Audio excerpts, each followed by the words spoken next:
In this video, we're going to be talking about value. Now, I have 3 different numbers here, but before I find the value, I want to set up my place value chart. TH, TO. TH, TO. Remember that first T is the thousands place. So thousands, hundreds, tens, and ones. Don't forget, every digit must end in the ones place. So if we're looking for value, we're going to be looking for how much that digit is worth. Not its place, but the place can help us determine the value. Let's plug in 642, making sure the last digit lines up in the ones place value. So we have 642. Now to take the value, I'm going to take this 6, and there's 6 hundreds of them, so I'm going to take that 6, and then I only want to find the value of the 6, so everything else turns to zeros. The value of 6 is 600. Let's look at the value of the 4. Now, the value of the 4 is in the tens. So I take that 4, and then everything else turns to zeros. The value of the digit 4 is 40. Looking at the value of our 2, I take out the 2.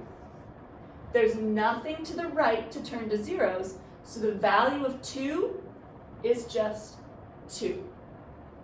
Let's look at another number. I'm going to plug in 98.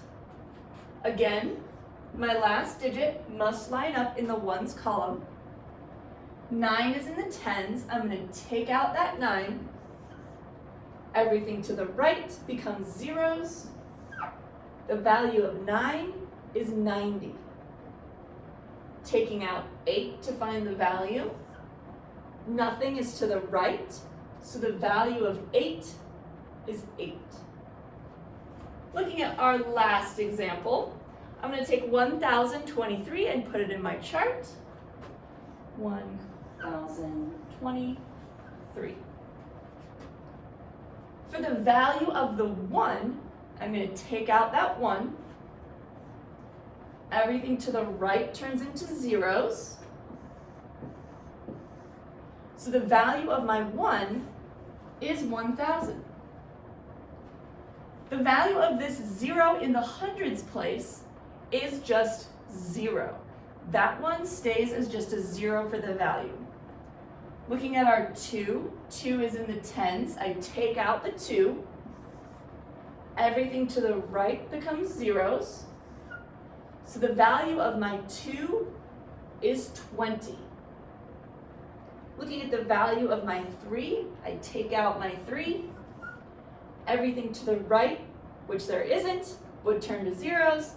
So the value of my 3 is just 3.